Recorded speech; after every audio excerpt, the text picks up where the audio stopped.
Good evening, everybody, and welcome to Becoming Monsters. I'm your host, Nighthawk, and soon we will be joined by Dennis, the co-host, and we're going to read some warnings. Will Robinson, danger, danger. FBI federal law allows citizens to reproduce, distribute, or exhibit portions of copyrighted motion pictures, videotapes, video discs under certain circumstances without authorization of the copyright holder. It's called the Fair Use Act and is allowed for purposes of which a lot. Okay. News reporting, which I do a lot, which I do every time, and parody, which I love to. Saturday Night Live has nothing on me, which doesn't infringe upon the copyright under Title 17 USC subsection 107. Okay. Now, that being said, I got to get rid of my DJ voice and use my professional voice where I'm like reading to you from like, whoop, wrong one. Just take a look at that for a second. Show you all the powers and control. Look at that. That is just disgusting how many companies own everything. The whole world. The whole world is right there represented in consumer goods. Wow. All right. Anyways, let's go back to reading this. All right. Here we go. My professional voice. This series presents information based in part on theory and conjecture.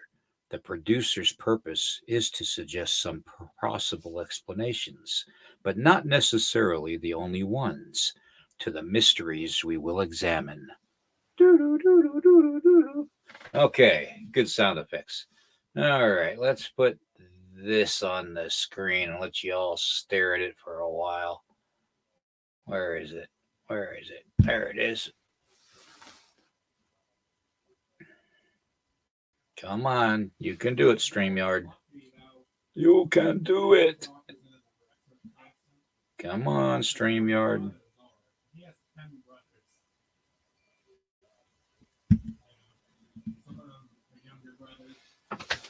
Wow. This is really something with this program.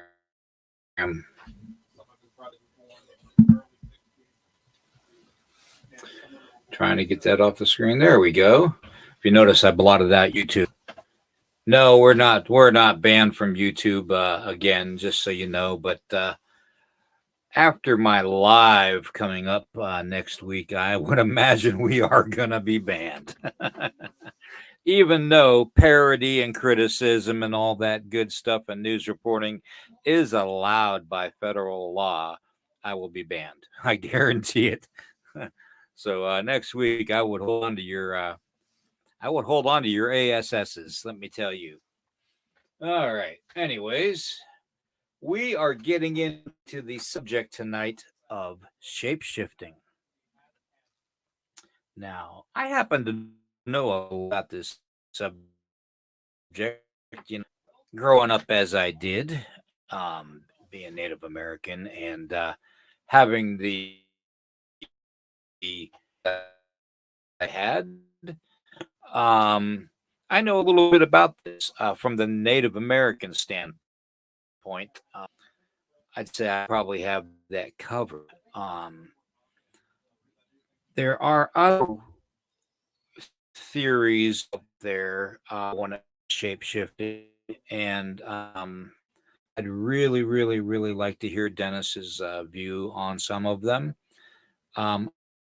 I would say some of it would be natural, others would be almost like an alien type of a technology or an alien breed, and we all know which ones those are. In fact, something very interesting I was told today. I have two good friends that I'm friends with on Facebook, and they're very well known. I really hate to put the names out there.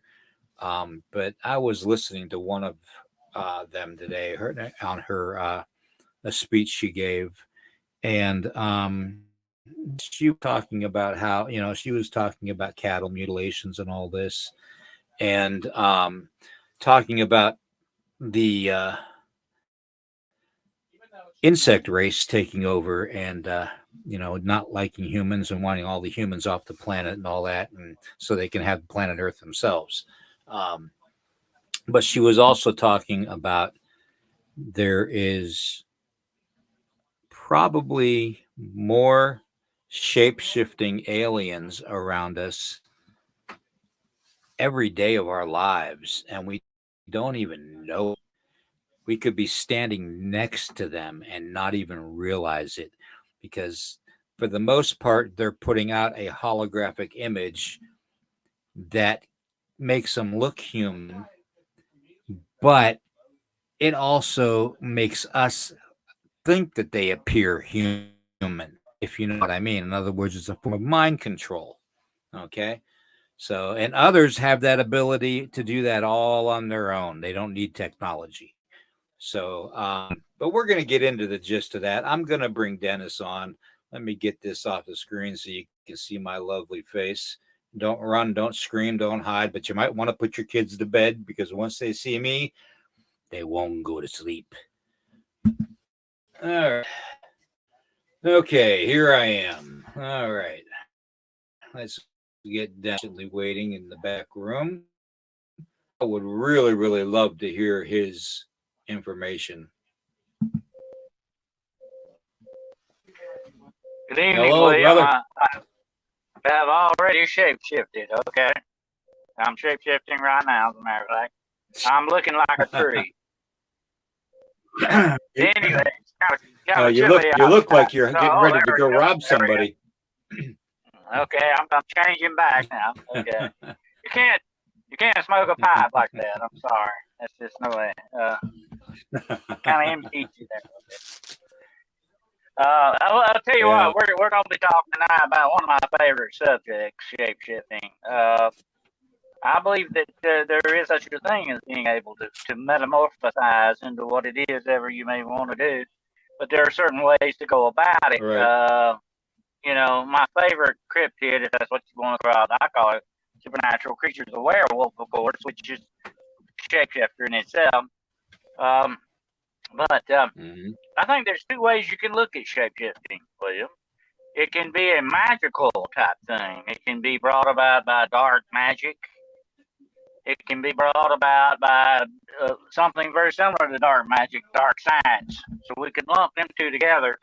It can be manipulated that way, but it can also be, the second thing is, it could also be a natural attribute like the chameleon or snakes. I've seen snakes that go up on a tree or something. I mean, you would step on it before you would ever see it because they are so well camouflaged. They can shift their shape to a certain extent to blend in with whatever their surrounding is. That's a natural thing, like the chameleon and some other type animals have that ability. Mm-hmm. And humans too, just like I was doing just now. When you get Right. camouflage on and go hide out in the woods, you're less able to be seen, and that is sort of a metamorphosis in itself. Yeah, there you go. And um, Yeah. you got to look at it that way. But I've always been interested in the more dark science, dark magic aspect of it because it's a very supernatural attribute.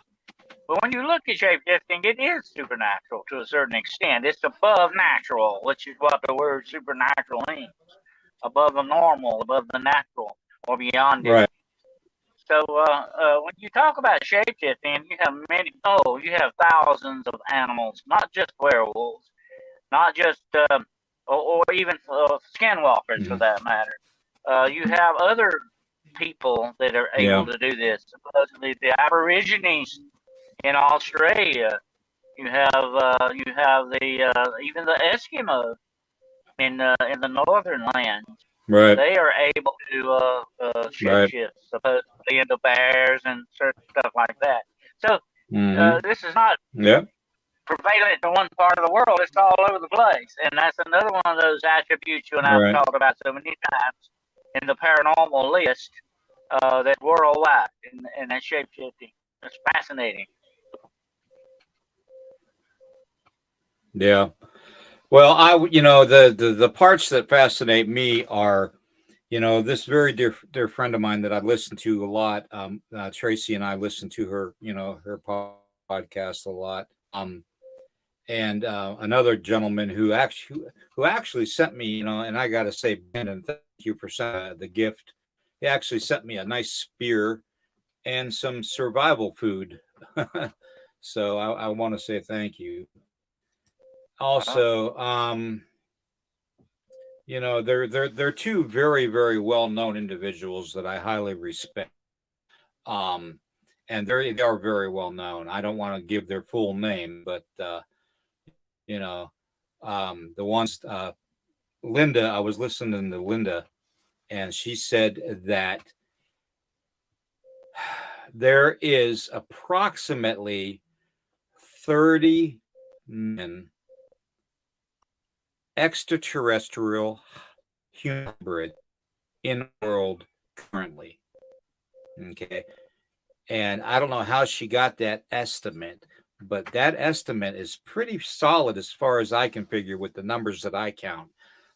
Because you have right now you have three entities out there, beings from worlds, other dimensions, whatever you want to call it, that have the capability of shape shifting. Okay, now shape shifting to me is like you said, it's a mystical thing. It's not smoke and mirrors. It's ceremony, blood. It's sacrifice. Believe it or not, and there's more than one way to sacrifice. Okay, there's suffrage. Okay, now suffrage has a lot to do with it, with the ceremony that I do. Okay, even when I do protection ceremonies for people that are being harassed by deities and skinwalkers, I do a suffrage ceremony where I put twigs and branches and stuff between my toes, and I'll stand and sit on stone rocks. You know, it's a suffrage thing. You have to sacrifice to get that power. Okay, well, what you're and when you doing, get William, that power base, basically, William, what you're doing is channeling power. You're channeling a natural power of the earth. That's what you're doing. If you want to come down to brass tacks with it, and that's what's giving you an advantage in that kind of a situation. I don't mean to interrupt you, but that to me tells the whole story right there. How you need to prepare yourself, the mindset you need to be in, the things you need to do to prepare yourself. When you ground yourself to that power, you're part of the conductor of it. all right, You know what I'm saying? It's like electricity. all right, yeah, and another thing, though, is when you prove yourself to the supernatural that are coming through ceremony, and the power coming through ceremony, being channeled into you to take the change or to physically manifest something, okay, that represents you taking the change. Um, that power drains you. Now we have a thing call, and I will put this out there, because it's pretty well known with a lot of different ceremonies for Native people. That's called flesh offerings. Okay, uh, we give a piece of flesh. That's sacrifice. That's suffrage. Okay, that proves and to them that we are willing to do what it takes to perform whatever deed we need to perform. Okay, so that being said, I've said the most about this subject, that I've ever said in my life just now. I do the ceremonies currently protect people. Okay. That's my whole purpose. I don't do ceremony to infringe upon their life, to harm their family or themselves in any way, shape, or form. Yeah. I mean, You if I see, wanted to do, I could do it's it. like it's That's like all other of everyday being. actions, William. It's your intention behind it. Is it good or bad? You know, that's just the way that goes. To me, you're talking about what a lot of the Native American people call the vision quest, the ability to visualize something and become part of that. You know, it's fascinating. I have studied in my occult studies. I have gone deep into the skinwalker thing. And I have seen J.C. Johnson was another good friend of mine who I talked with a lot about that, and it's a fascinating thing, but it has a dark side. Like you say, it can be very dark. Uh, but like you said, it's your intention behind it. Are they good or evil? And the outcome is what that's going to be. If you go with good intentions, usually you're going to come out on the good side. But if you go with bad intentions, you're going to come out on the bad side. And that's just the way that goes. I've talked about that before with the demonic, and the demonic are great shapeshifters too. By the way, they can change forms into many things, and so can angels, for that matter. So you're talking about the supernatural, deep part of the Well, supernatural aspect of I these can, things. yeah, I can honestly say that coming from a bloodline that I come from, that there is a kin to evil supernatural forces that a lot of people nowadays would initiate along the lines of demonic. Now, to us, we call them wenajis. We call them. They are just spirits. There's good spirits. There's bad spirits. There's really really bad spirits, evil spirits. Um, but that's Destructive, what we would destructive. call them. We don't. Yeah, yeah, they are very very destructive in nature, and once they take you over, um, the time frame that it takes to undo what you've done in ceremony is ultimately up to them, not up to us. So if you do experience something on a reservation that is a real animal or a real coyote or a real wolf or a real whatever bear, whatever you think, deer, even an eagle or a bird. If you come across something that makes you question whether it's absolutely real, you've probably come across the shapeshifter. Okay. Um, and I say that with the utmost respect. As, you know, there have been that have cave. A lot of people that try to interpret this stuff, all their mind freaks and stuff, that think they're smarter than the average person. Mhm. What is representation for the paintings themselves are ancient. Our world, a lot of things, and a lot of like this, for instance. Okay, that right there depicts, basically it depicts Aztec ceremony, believe it or not, Aztec shapeshifting and alien contact.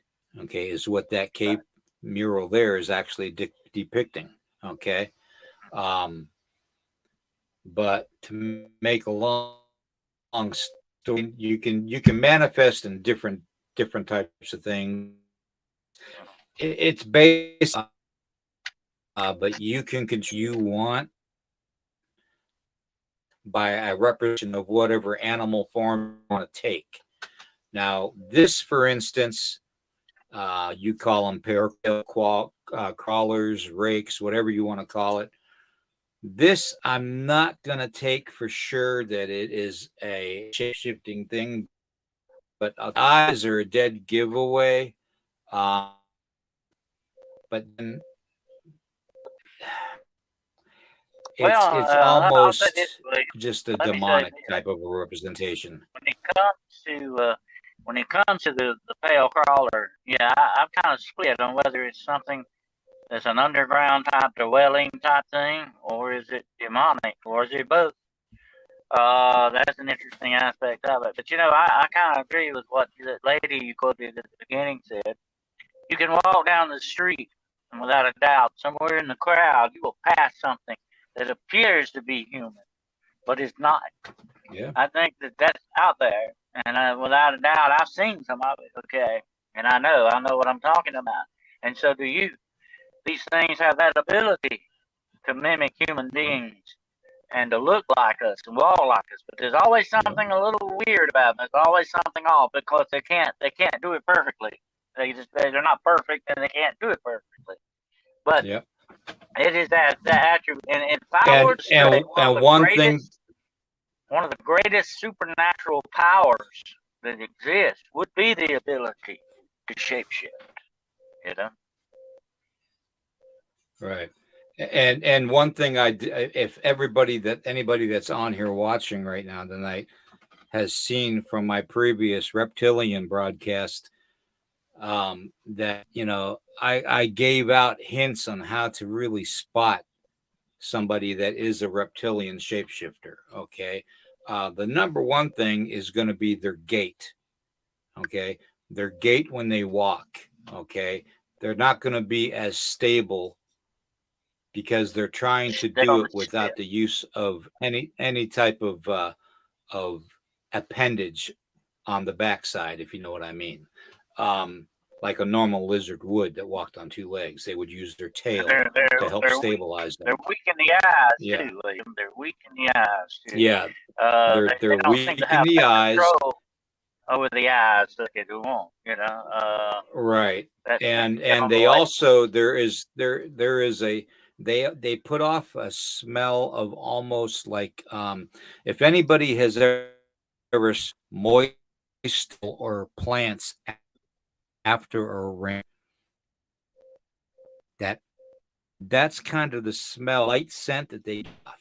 Okay, that's the only way I can. Okay, it's a serpent type. It's a reptilian type smell. That's what it is. Yeah. I mean, if you've ever been around snakes or then reptiles, you've got like other weird things out there. Yeah. Right. Now you got plenty of other cryptid. Excuse me while I get comfortable. This is possible on a wooden chair. You get there's so many that are shapeshifters. In my opinion, you have the influence of the aliens. Okay, you have the of aliens. Then you have all the other interdimensional things are shapeshifters and that are walking among us. Okay. Then the more of the cryptid line of being, is more you hear reports all over the place, and it's called Goat Man. It is, in my eyes, the Goat Man is more of a demonic, supernatural transformation than it is anything else. I don't know how Dennis feels about this. You agree? Good, because I just, I agree. I've had reports in my own. I've had reports in my own area here, off of Route 33, coming from West, where there was a goat man that came out of the mist, formed next car at about 11 o'clock at night. The guy was coming home from work about 11:15, maybe 11:30, from work. Yeah, thing ran alongside the car and tried to open the passenger side door at 35 miles an hour. So, I have, William, I have these things are actually, real, people. I've seen some evidence that Goat Man is probably demonic in nature for the very fact that he is brought forth in demon raising circles. And he appears as Goat Man. He's also sort of Right. like a takeoff on the god Pan, the nature god Pan, which is Right. directly Yeah. directly demonically connected in that aspect. And of course, one of the symbols of Satan is a goat head. So, you got a strong connection with that. So I agree with you. I feel it is more demonic in nature in that way than it is a cryptid per se.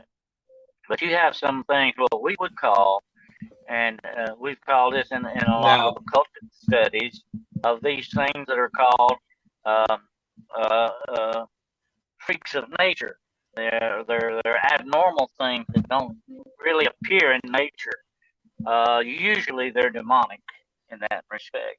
Whether it looks like Goat Man or Bat Boy or whatever, most of the time it is a demonic type being. Because it is a freak of nature, not a freak of nature, but more or less an aberration of nature. It shouldn't be there. Something like that right there is downright demonic in my book. That's not something that would appear naturally in this world. We have cataloged a lot of the animals yeah. that we know of, and that's what cryptozoology is all about, the unknown animals. But we've cataloged most Right. of the animals on the planet. We know what they are.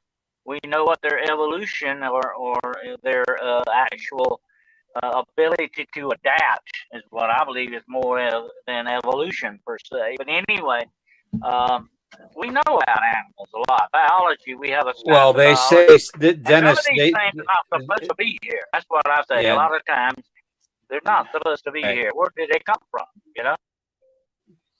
Yeah.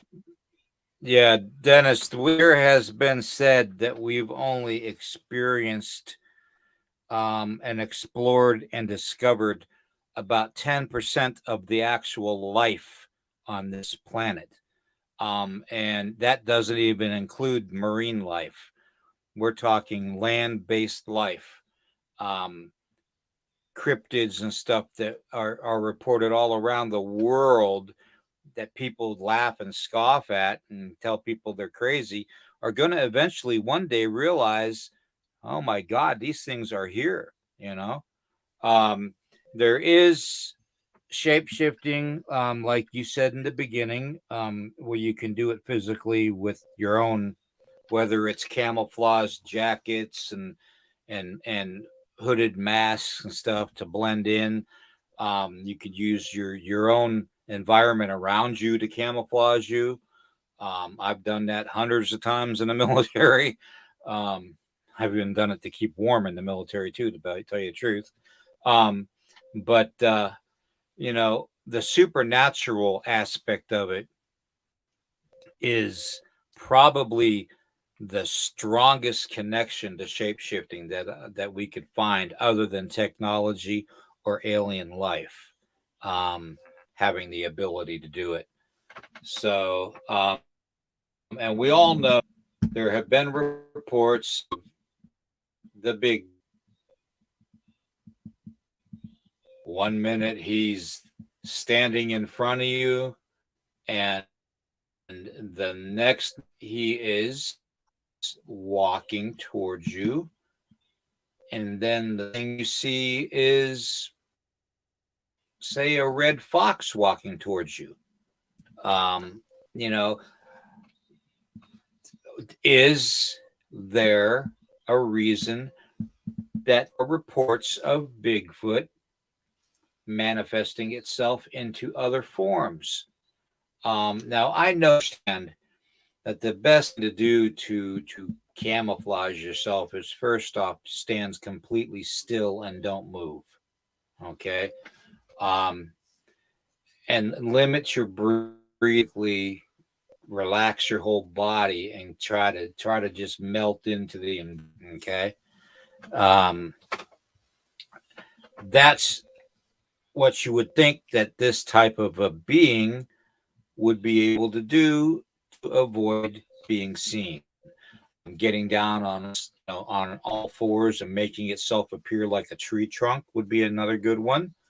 Um, Standing next to a tree, making it look like he's blending into a tree, which is why they tree peep, obviously.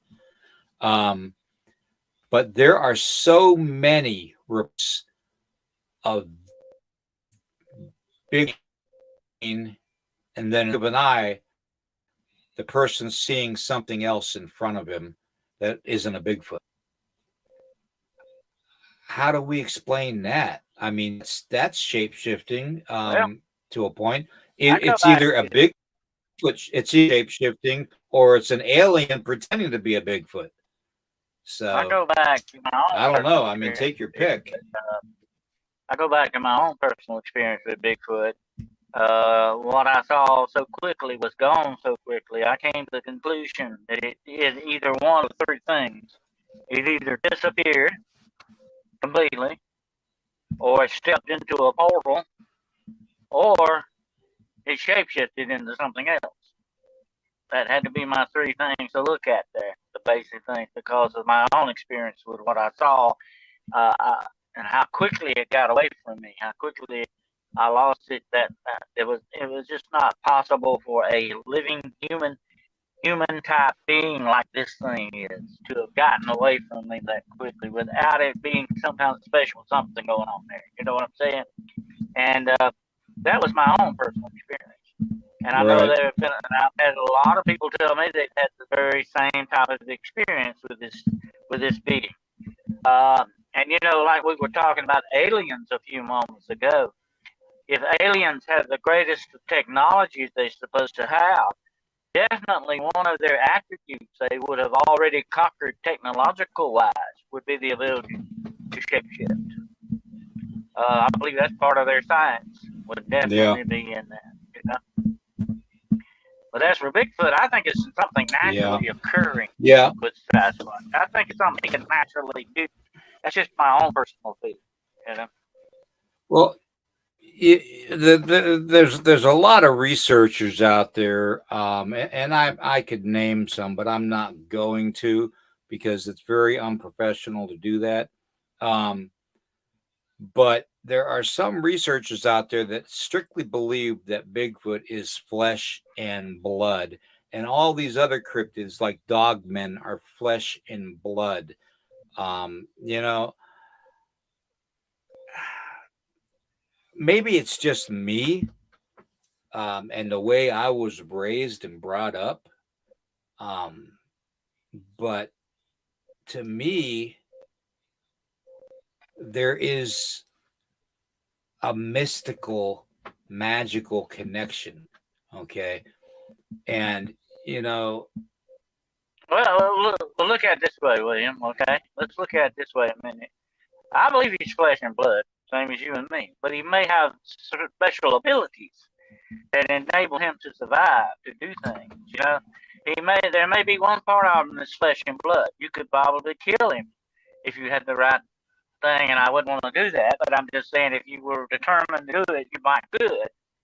But I think one of the reasons it would keep you from being able to destroy him is his ability to do some things, and him being such a great hide and seek champion of the world, him being so good at survival, he definitely, in my book, has to have some special abilities in order to do that.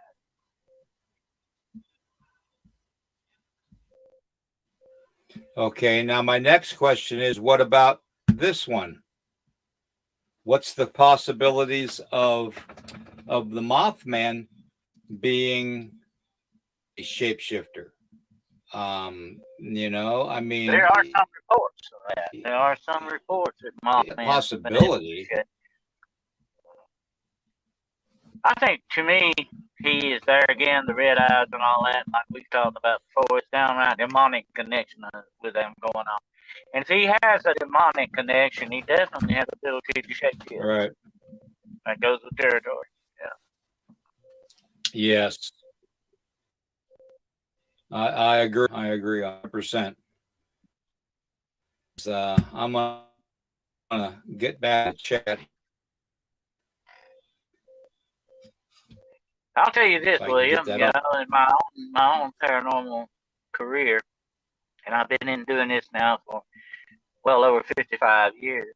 I've run into these things. I have seen the demonic shape shift. I've seen them look like people, dogs.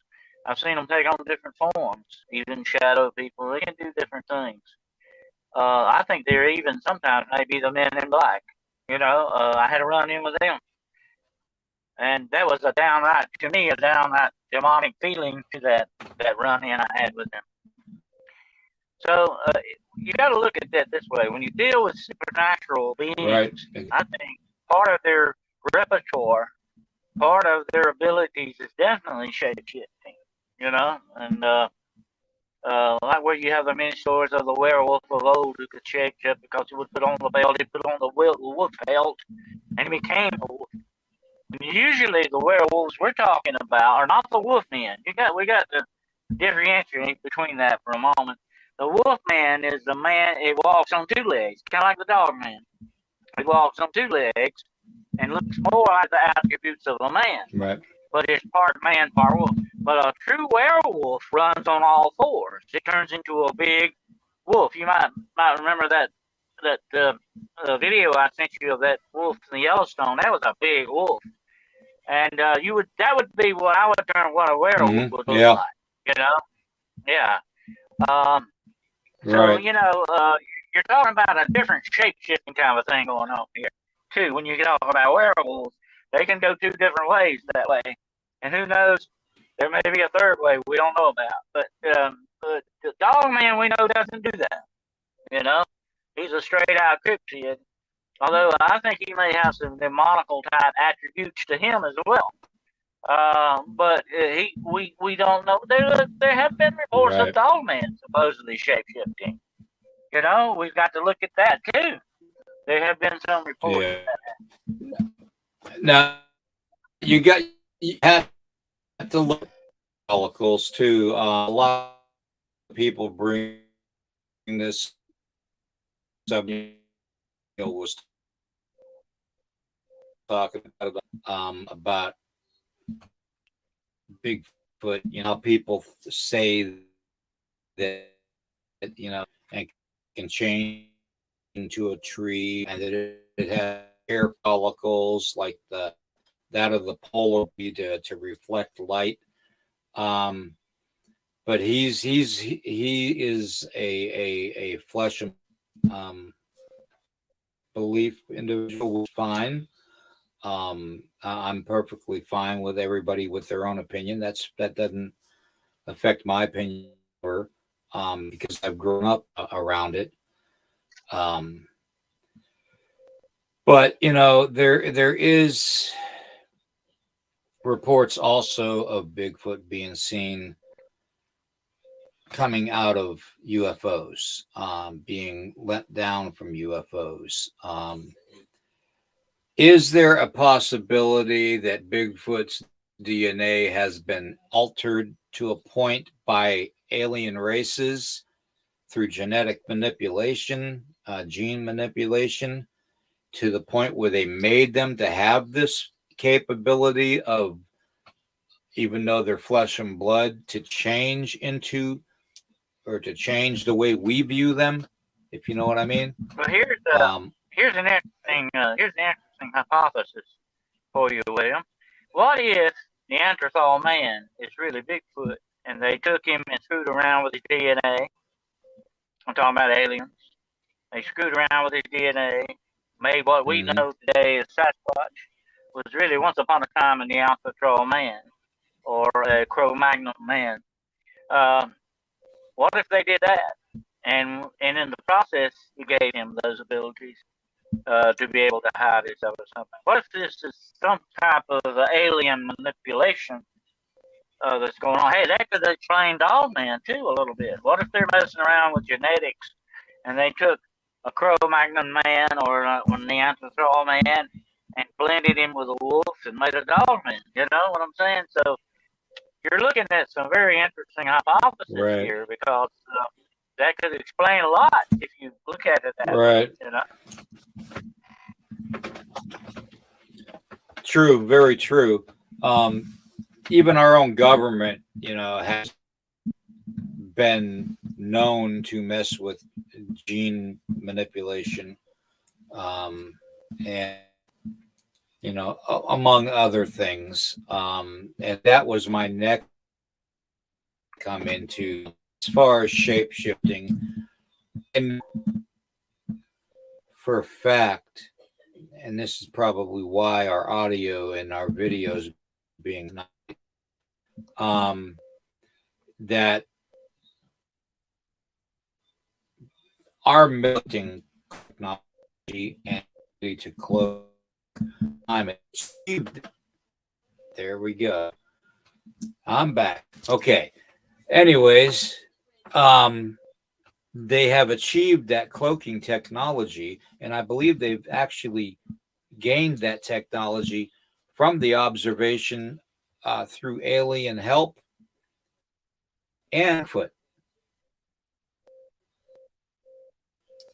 That's a possibility. Yeah, I think that's So I another mean, card on the may table. merely be in some cases, with yeah, but see, maybe in some cases may just be smoke and mirror. Okay, little tweak that our government. There are all kinds of photos and stuff that and we all know what and all that and the whole Here's nine another thing we yards. can look at, William. Here's another thing we can look Do at. If they're being the offspring or offshoots of Nephilim. Remember what I said earlier in the show? Even angels can shapeshift. And if these things are, descendants or derived from fallen angels, the Nephilim, they would have that ability already inherent in their DNA, you might say, to be able to shapeshift. Because angels can do that. right Angels can look now. a lot like different What if some of the ability is from this subject right here? What if some of this ability that we're seeing as far as shapeshift going on is from ancient races? I'm not saying that this is a deity or an icon to be worshipped. Okay, I know who he is. Okay, but what if he is just race that Well, William, before throughout man? the mythologies of the world, all of the gods have that ability to shapeshift. Look at Odin. He could appear as an old man sometimes, or he could appear as a raven or a wolf. Look at Anubis there. Anubis is part man, part animal. You might say he's kind of shapeshifted into that. He's an Egyptian god. Look at Zeus and the Greek gods. He changed himself into a swan and impregnated a human woman and had a child with him. So that's another ability of the gods, and the Anunnaki I'm still trying to figure evidently that one out. probably suppose that some of that. I don't think that we'll have to get into that. That's another show all by itself. Anyway, he wasn't all swan, Okay, let's just put it that way. I don't believe it was all swan. But anyway, the Anunnaki were taught about being shapeshifters as well, you know. They were taught about as being shapeshifters. All the gods had that ability. So the people all over the world that worship gods gave them that ability. So ancient mankind knew about the ability to shapeshift from day one. It's just part of the makeup of this planet. The ability to shapeshift. It's not nothing that I would say way out there. Some kind of theory. It's part of this planet in many ways. Like I said earlier, it's even part of nature with the chameleon and the different animals that can look like different. There are bugs that look like a leaf on a tree. You know, they've adapted to be able to camouflage themselves and shapeshift themselves. You know. So, as far as them abilities, you know, and like I said, there are going to be researchers out there and investigators out there that believe everything is flesh and blood. But all I can say, everybody, is from my background and grow up the way I did and all that, and things out in the middle of nowhere, basically growing up, I have seen things, experienced things, and there is a mystical, supernatural, whatever you want to call it, connection to that flesh and blood. Okay. Take for instance, I was doing a ceremony. I was probably I probably right after getting out of the military and coming home. Me and a gentleman, a good friend of mine, that was Native American. We went out and we decided to do a single day vision quest. Okay, now we do these randomly. How face fast for 24 hours or whatever, you know. And anyways, we do these ceremonies, test ourselves. Okay, because when you're young military vet, you constantly want yourself. You want to check yourself not only to the environment and prove yourself to the environment and to nature, the creator, but you want to spirits. Okay, so we did these ceremonies and the and the we actually separate ways along this bridge. Okay, and river, stream, river. But he was probably maybe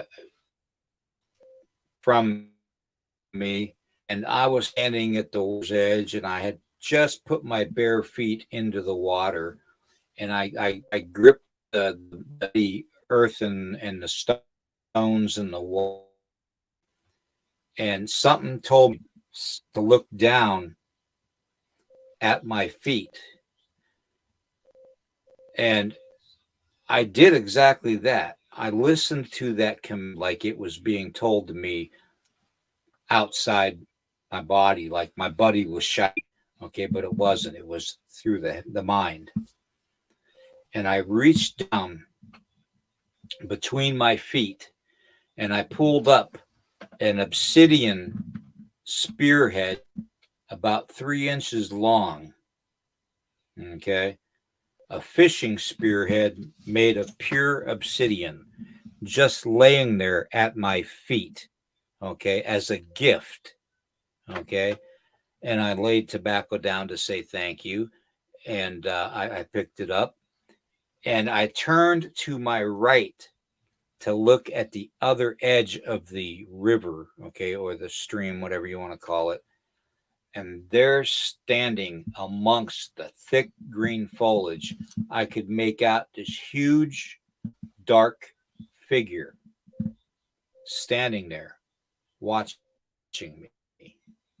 Anybody that doubts that Bigfoot or any cryptid creature that you see or you hear of people seeing that can transform else or can mind speak any type of special ability, let me tell you firsthand, doing connecting to the environment, I have had more encounters with mind speaking and shapeshifters than I've ever had in my life. Okay. Firsthand, I can tell you without a doubt, it is real. Plain and simple. Okay. The naysayers can naysay all they want because they haven't experienced it.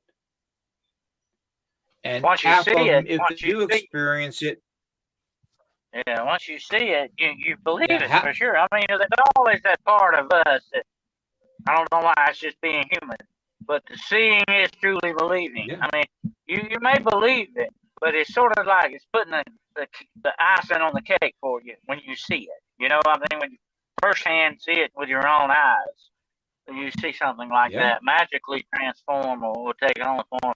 It's a different whole experience than just saying, "Oh, I think about this, yeah, or I think about that." Once you experience something, it changes.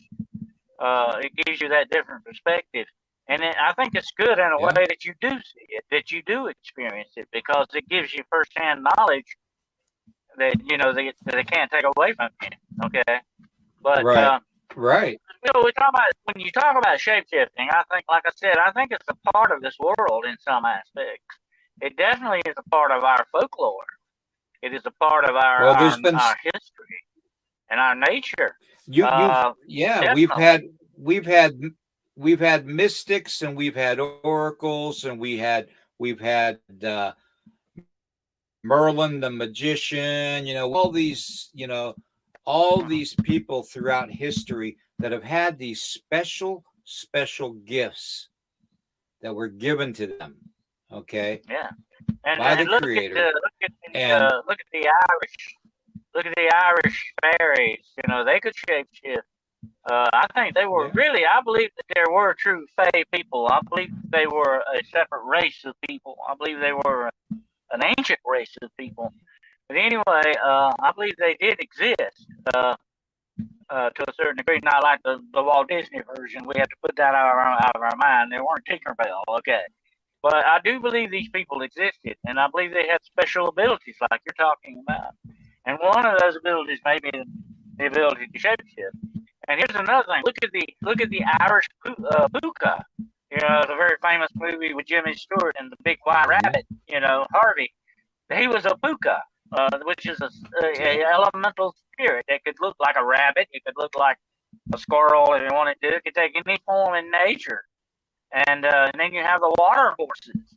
They were pukas that could turn to look like horses and go in the water. So you got all this stuff in our folklore and our history and our culture that tell us these things were there and they could do that. They could shape shift, you know. right, Why not Bigfoot? yeah, They say and other things. Why not yeah, I him? mean, there's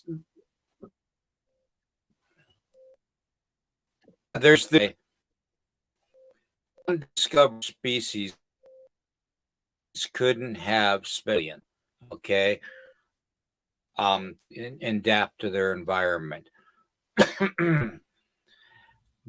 There's also almost a quality to some of these cryptids. Reports have heard of reports of big and Dogman actually looking at the person dead on earth, making a sound like a grumble or whatever, and walking away. You know, I mean, these that are being seen by all these people out, and and a lot of them are being said to be just 1 minute they're there, and the next they're gone, type of an ability.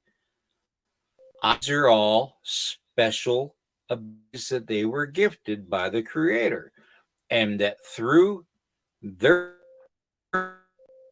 bloodline, probably hundreds of thousands of years, if not tens of thousands, that they have refined that ability, better over time, as with any type of evolutionary type of a being. Okay, the Creator gives us these abilities upon creation, but mankind doesn't move upon it because they scoff at it. They literally scoff at it. Oh, we can't do that. And a lot of the time it has to do with certain individual bloodlines of the human race that are in control, let's say, that have that ability to control the masses through manipulation of various ways. We've talked that subject before.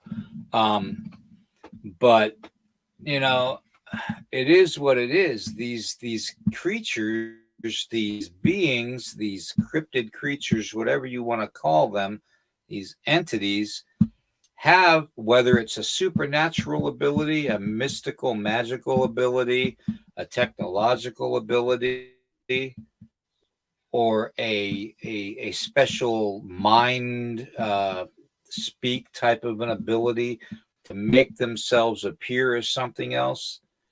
I believe it. Any one of those things, especially the technology thing, because we got suits now in the military that are like the dang cloaking cloak off of Harry Potter. That's where you get into suits into some you get into some freaky stuff with the Philadelphia experiment and all that that's been going on. Supposedly since then, trying to turn soldiers in the field invisible. And I've seen some pretty startling examples of that too. That it's not that far fetched. If you can't look at they're pursuing the ability to shapeshift technological wise, they know it is a great attribute to have. It's something that would definitely be in your favor. But like you said, some of these animals, some of these creatures may already have that inherent. It's kind of like a gift. It's like people that can remote view things, or they can see things, or they can connect emphatically with things. They have a gift. Whether you want to call it psychic or God-given gift, whatever the situation is, they have a gift. Well, these animals have gifts. These creatures may have gifts that we don't even know about. So you're going way out there. And but it's probable. Some of it is definitely probable. That's the one thing. And I'm back. Good. This is getting ridiculous. Yeah, they're definitely me now.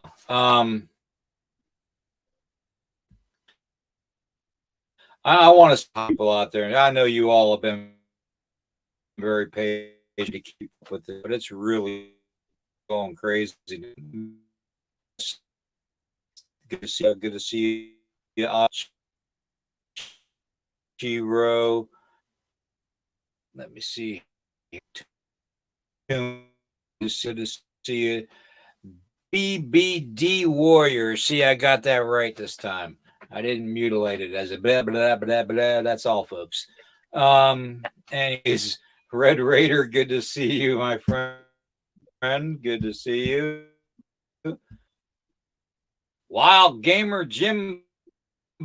How do see you, Jimbo? Let's see. And I already said, right? Let's see who else in the chat. My brother from down in Texas.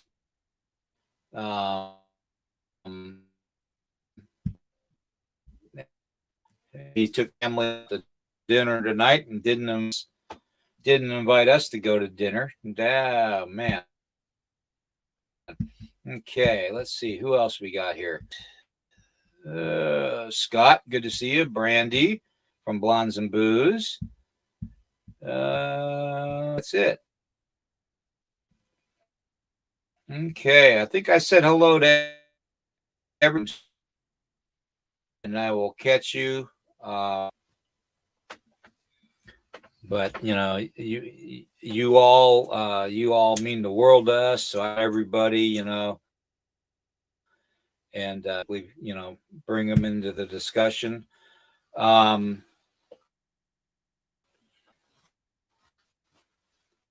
As far as the whole mystical ability thing, supernatural that covered.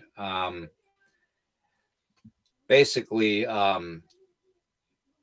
what about like one thing we haven't really talked about? We briefly touched it with the supernatural, like with the Wendigo. Okay, I don't want to bring that picture back up of Wendigo because it's pretty disgusting, where it's lit or eaten off.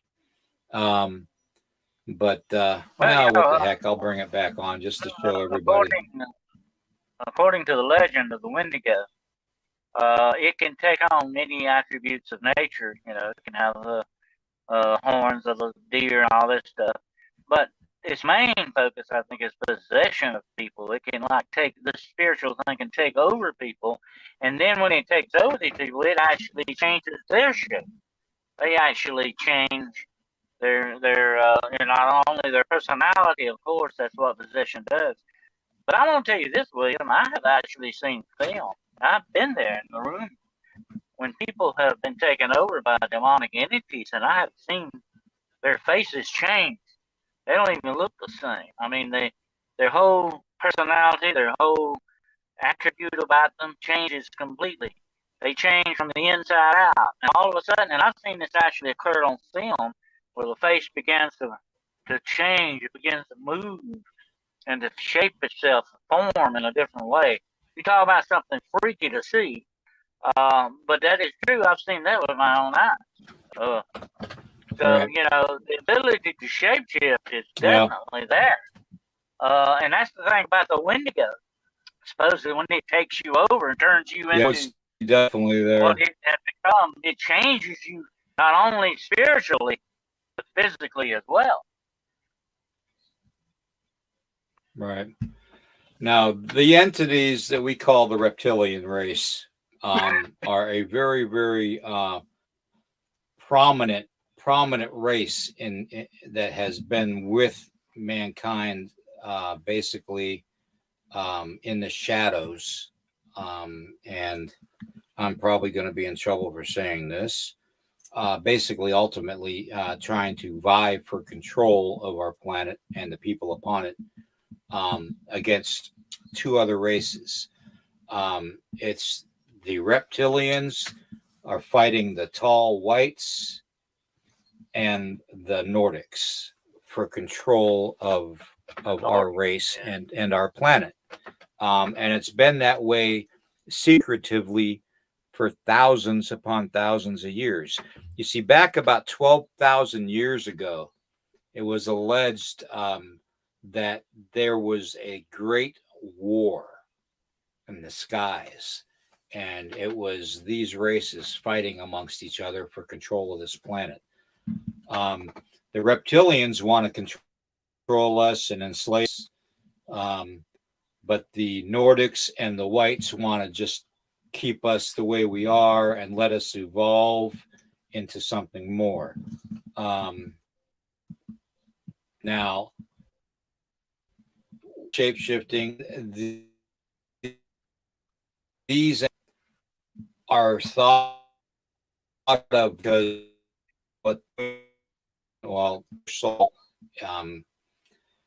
the Queen of England is said to be, and her bloodline is said reptilian shapeshifters. Now, I'm not sure, 100% sure about that bloodline, but I was also informed through others that they races seen doing it. I'm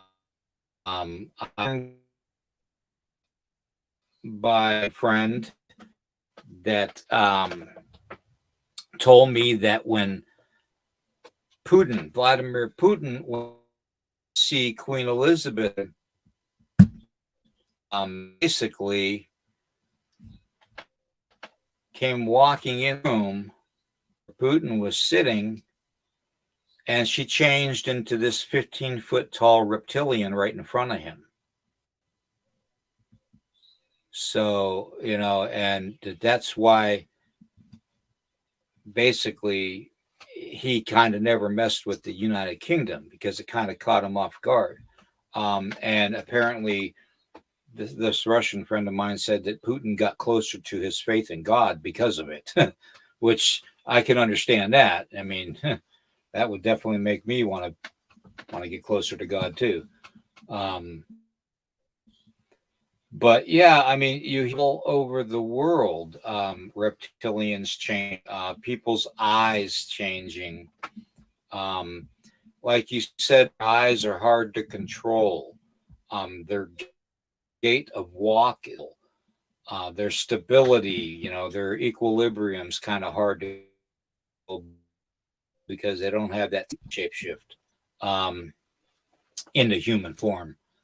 But then you have the earthen type of a smell. I mean, and things that you look for, just to kind of give yourself a possible idea of what you're dealing with. Because I'm telling you, when Linda spoke about the 30 million aliens walking among us, and we don't have any dang idea who the hell or what are. Our government isn't in control. Our government's a bunch of puppets. I mean, I hate to say it that way, but true. I don't know, Dennis. What do you think? Our government wouldn't lie to us now, would they, William?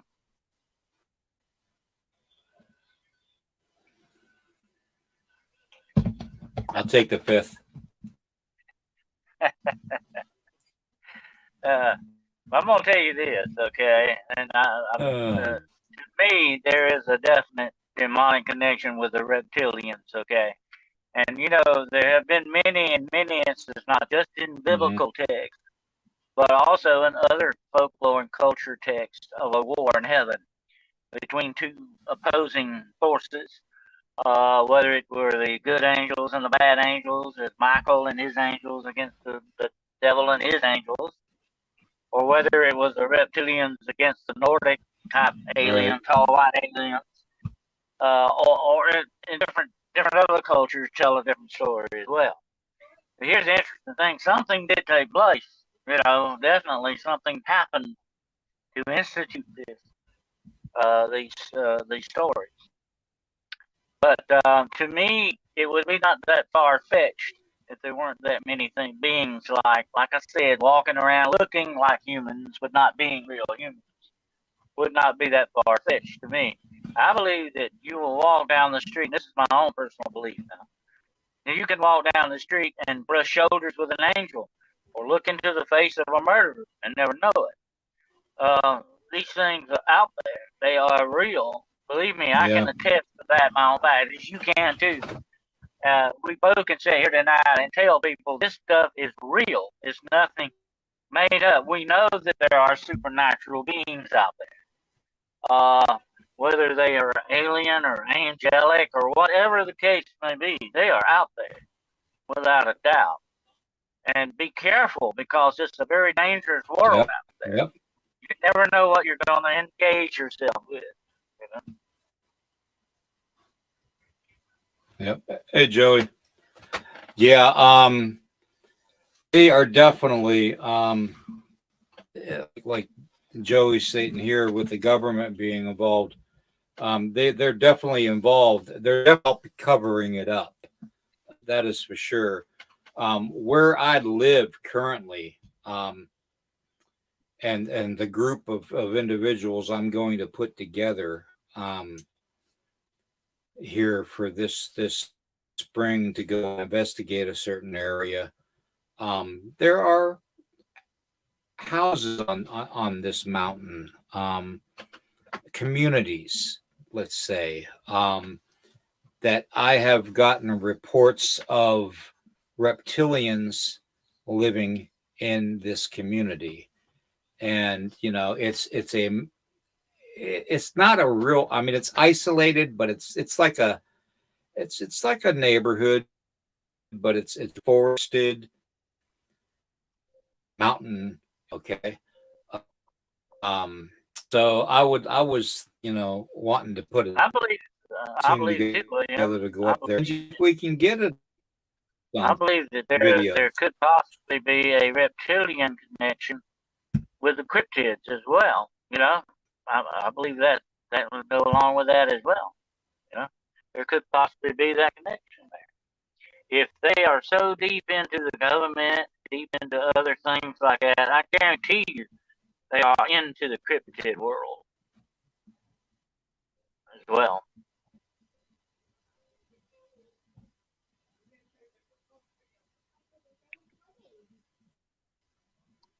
In Tennessee, there's reports of reptilian Dogman. I've actually been on Bigfoot hunts where government agents would show up. Okay, there would be black helicopters, there would be drones, there would be black SUVs. Why are they so interested in cryptids? There's a definite connection in all this. There's a definite smoking gun.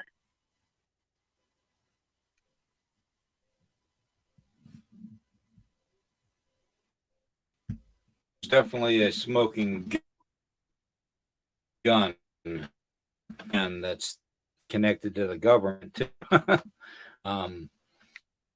But you Men in Black earlier during the program, and there's so many reports the Men in Black are smoking heavily, or they're not smoking at all. And I always thought that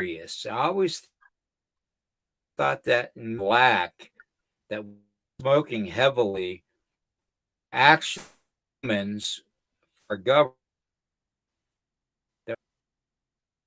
Well, were smoking heavily because they were nervous because of they were described as being as nervous as a long-tailed cat in a room full of rocking chairs. That's kind of basically what you say their nerves were like. But they still had attributes that weren't human. That's what makes me suspicious of them in that respect. Because of the way they act. And here's another thing. Being non-human means you become fascinated with something. Like they were fascinated with a pen, an actual ballpoint pen, as if they'd never seen one in their life. Or they would, I think somebody served them some punch or something, and they looked at it. What do you do with this? Well, you drink it. I mean, why do you have to tell people that? You've got something going on that's not human here. Definitely, whether it's demonic or alien or whatever the heck it is, it's still not acting like real humans would act. Even the point of smoking and drinking or doing things differently, they become obsessed with it as if they don't really know what it's about. You get that feeling that there's strangers in a strange land kind of a thing, Well, one thing I that can hear me read this, okay? This is not a warning. This is a to you all. Is a special ability, a special gift that we have all been gifted at birth with. And this special ability makes certain shape-shifting cryptids or aliens afraid of us. That's why they want to control us. Okay. They we are given. But most of us don't use the gift and take the gift and nurture it and help it grow in us, because you remember, we're all energy. Okay.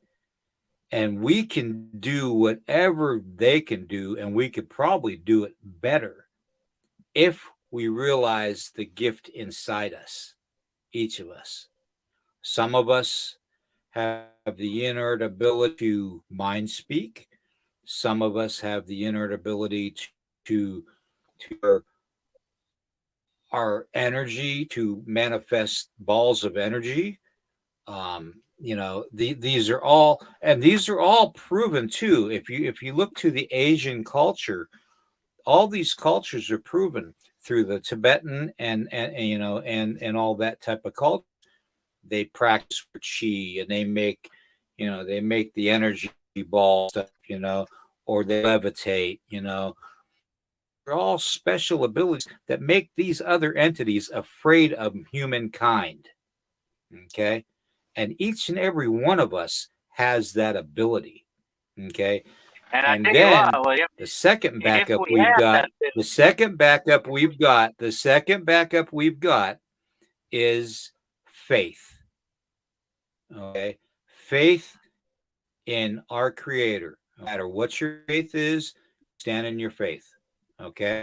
Whether it's Muslim, whether it's Buddhism, whether it's Hinduism, whether it's Christianity, whether it's Catholicism, and it doesn't matter. Okay. You stand in, and your faith will protect you too. Okay. Now go ahead. I mean to walk over you.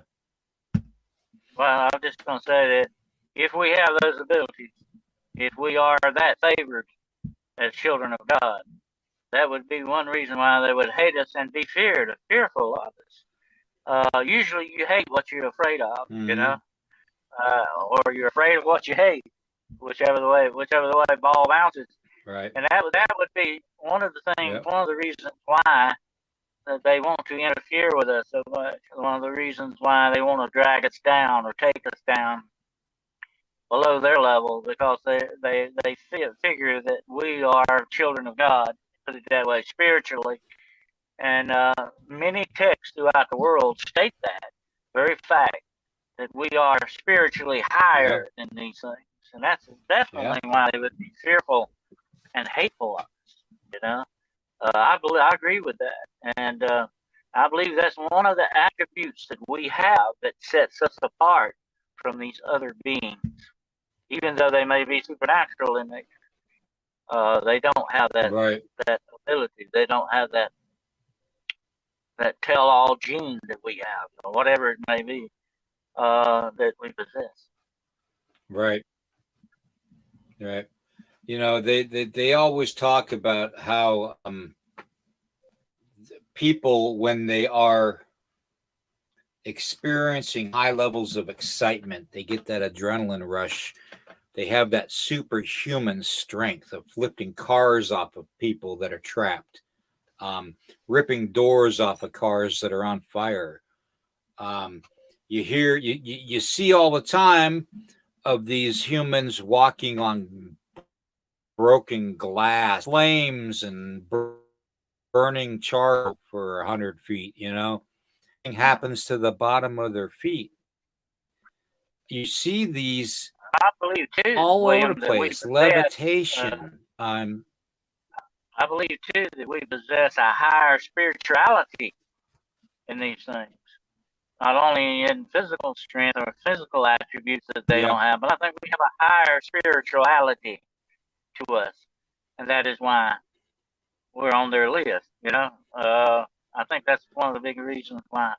And when it comes to shape shifting, which getting back to our main subject, shape shifting would be a spiritual attribute, would it not? In some ways, think about it. Be actually able to change your Yeah. shape into something else would be a spiritual metamorphosis. more than just physical. You know. Yeah. Yeah. I'm just looking. Sorry, Dan. You go ahead and keep talking, Dennis. I'm just looking at the chat, trying to get these things posted for I'll everybody. answer Hi, Mary. Miriam. Good to see you. Miriam, you Yeah. better be afraid of some things, and you might be very careful about that. You better be afraid of some things because they can very badly affect you. Um, you get a whooping, yeah, of course, yeah. Sometimes we all need a good whooping every now and then. The situation starts in Ukraine with massive EMP hitting the movie. That's coming. That is one of the reasons why we talked about that the other day. That the Chinese weather balloon could have had an EMP thing on it, would have knocked us out, and we could have done whatever they wanted. It may not come with an airplane. It may not come with a missile. It may come in a balloon. You never know. But if they were to set off that type of an EMP thing over us, it would set us back 200 years. We'd be riding horses again if we wanted to survive. Yeah. But now, if the one thing that I've seen. Here's the thing about the EMP protectors. They are a strong enough blast will override that. It depends on what kind of technological attack you're looking at.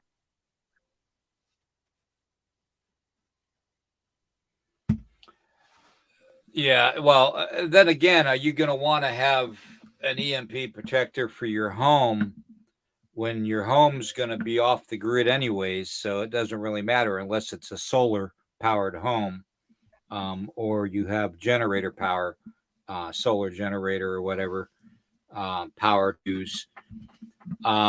You can make EMP proof boxes and stuff. Trash can, a metal trash can with a good one. Throw a cardboard ball and protect. Stick inside the trash. Duct tape the lid. So there you go. You got your EMP proof. You can make a good Faraday cage with a box and some real thick tin foil. That's all it basically is. Here's the problem. If you got your whole house protected and they knock everything off the grid, what are you going to plug your refrigerator into? And how long can you run a generator before you run out of gas? And gas has to be electrically pumped out of a pump to fill them. So you've got a problem here. If the EMP hits, it will set civilization back 200 years, definitely. You might as well get that in your mind. That is basically what's going to happen. Even if your car makes it, if you got an old car and it doesn't, where are you going to eventually get the gas? Where are you going to get it serviced? Everything is going to be completely set back, reset 200 years back. That's a bad situation. Exactly, and this is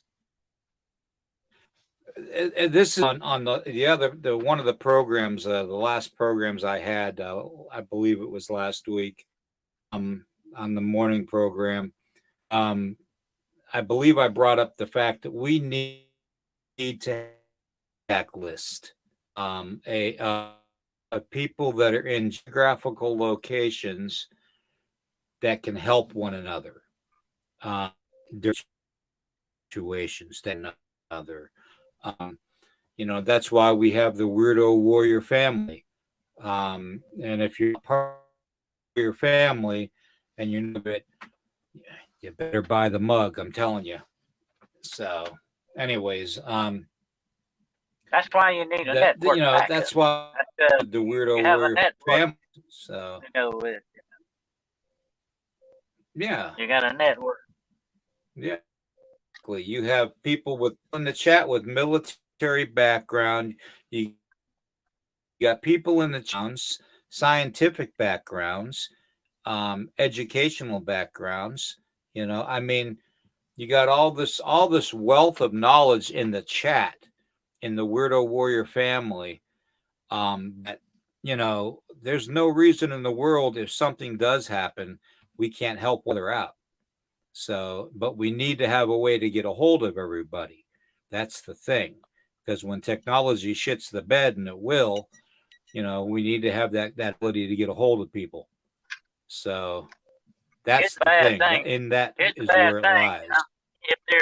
If there is an EMP attack, there won't be any radios. There won't be any ham radios. There won't be any unless they've been protected. There won't be any communications like that in technological type styles. You're looking at carrier pigeons here or something, but uh, there still may be ways that we need to explore in that category. And that, what if we could do this? What if we could do that? Once you get your minds together on something, usually a problem can be solved, or an alternate thing can be expounded upon. Well, in the old days, a lot of the times, if you refer to our ancestors, in different parts of the world, like the Chinese built the wall, okay, and they would have torch bearers that if enemy were approaching, they would light a torch, and a torch would be lit, and so on down the wall to where the head of China military strategics. Of course, telegram. With my people with smoke signals. You could do smoke signals. You could do there's so many different things to do. There's it's not just technology, but fortunately people have ways, for the most part.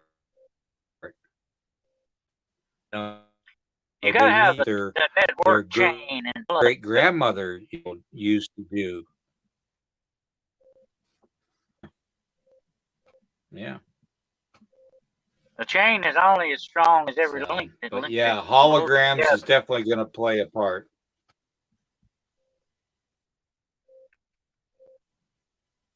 Yeah. Um, a tip for everybody also, in the chat. Um, I know there's a lot of like train derail stuff, and a lot of the waterways are getting polluted and all that. Um, but if you head and get yourself, it doesn't have to be a big fancy, couple $100 thing. But if you go to Amazon, they have a what they call a UV light flashlight. It's only like $9.99, but it's I have one. 365. Okay, it's and when you talk about filtration and all that, if if you get your or a your mini filtration device programs, um, and you use the UV bottle of water that you're water into, and you hold it on the bottle of water for 3 minutes solid down into the bottle, okay, so that it hits the water. That is a part of what they call reverse UV filtration. Okay, that will take 90 to 96 radiological, chemical, whatever contamination you have in water. So I want to put that out there. My wife and Tracy and I were talking about that this week. And it's vital that you all know how to treat your water so you can drink it. I am operator, so I know a little bit about this area, and I know from being in the military. So that being said, I mean, at least I'm good for that. So I want to thank everyone for being here in the chat. thank everyone for watching and listening. Whether you're driving, safe, be careful. Um, stay between the lines. Don't play slot. I like to play slot cars every now and then. Those of you that are old enough know what slot cars are. Um, anyways, I want to thank you to everybody. We're well over 100 subscribers channel now, so we are third of what we had when we were kicked off of YouTube. Sitting there, slowly but surely in there. You know, it is what it is anymore. So, but I want to thank everybody. What you all need to do. Yeah, I know. Every time I talk about this, Miriam, they're messing with my audio. So, anyways, everybody, if you can support the channel, go to Bonfire, go to Buy Me a Coffee at William Nighthawk 333. Buy Me a Coffee. That's always there. The Bonfire Into the Red Rabbit Hole store where we have our mugs and stuff. I put the links out several times on things. So hopefully you all got them. I want to thank everybody. Dennis, I want to thank you for being here tonight. It's been a great hour and a half. And so, but we got a big tomorrow. The morning brew at I will be there, and guests come on. You know, never know with me. You know, I might go off air and have the special guest take over. You never know.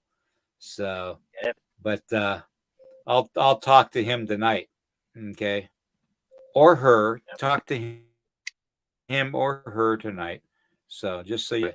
So I will in the morning. Here, same bat time, same bat channel, and we'll see you all then. Okay.